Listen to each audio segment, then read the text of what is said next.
एक समय की बात है। एक छोटे से गांव में नीलू नाम का एक बच्चा रहता था। नीलू बहुत ही जिज्ञासु और साहसी था।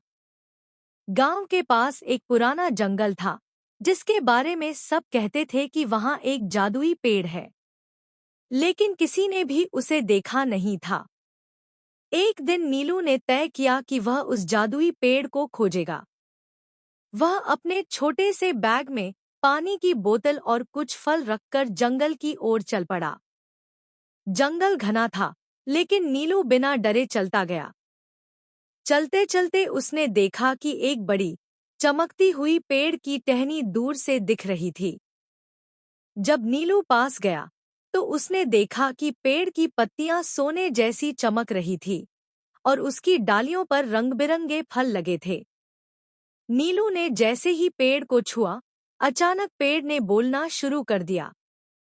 नीलू, तुम बहुत बहादुर हो, पेड़ ने कहा। नीलू चौंक गया, लेकिन फिर हिम्मत जुटाकर पूछा, आप कौन हैं? पेड़ ने मुस्कुराकर कहा, मैं इस जंगल का रक्षक जादुई पेड़ हूँ। मैं सिर्फ उन्हीं को दिखता हूँ, जिनका दिल सच्चा और अच्छा होता है। पेड़ ने नीलू को एक सुनहरा फल दिया और कहा, जब भी तुम्हें जरूरत हो, यह फल तुम्हारी मदद करेगा। लेकिन याद रखना, इसे सिर्फ अच्छे कामों के लिए ही इस्तेमाल करना। नीलू ने खुशी खुशी पेड़ को धन्यवाद दिया और गांव लौट आया। उसने गांव वालों को पूरी कहानी सुनाई, लेकिन किसी ने यकीन नहीं किया।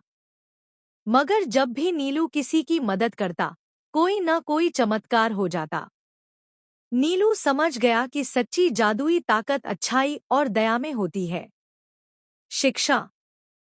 इस कहानी से हमें सीख मिलती है कि अगर हमारा दिल सच्चा और दयालु हो, तो हमें जीवन में जादुई चीजें खुद मिल जाती हैं।